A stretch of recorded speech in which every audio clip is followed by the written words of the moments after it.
Ready পূর্ব সুন্দর বৈচিত্র্যময় সজ্জা সজ্জিত আছেন।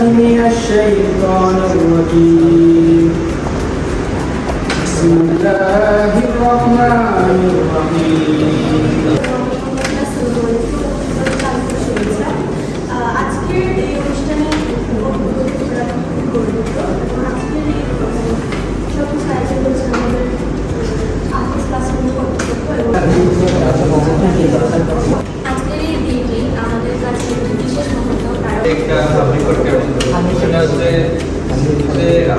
জীবনের প্রত্যেকটা ক্ষেত্রে তোমরা সফল হও, সাফল্যের ধারে পৌঁছাও, এটা আমার দোয়া থাকবে এবং প্রত্যাশাও থাকবে।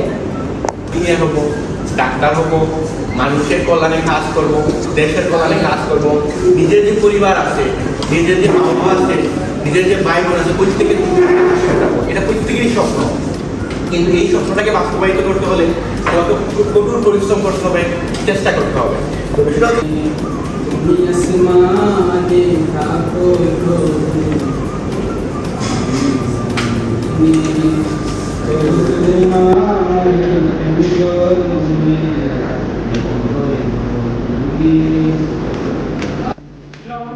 নিজেদের ব্যাপারে কনফিডেন্সটা রাখতে যে অবশ্যই মানুষ চাইলে কিছু করতে পারে।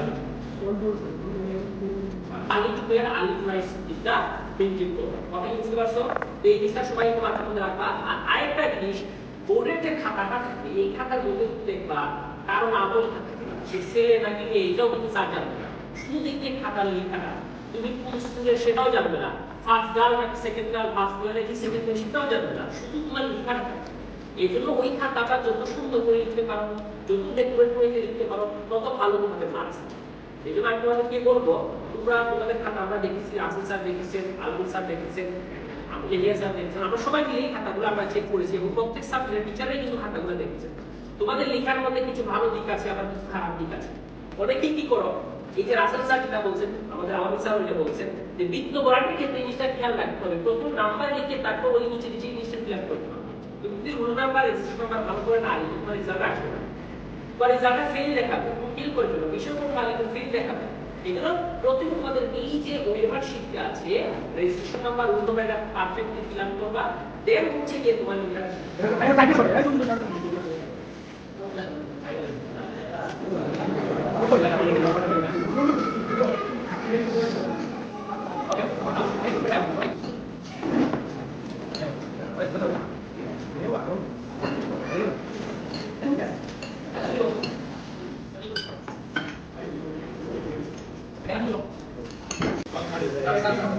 Thank you.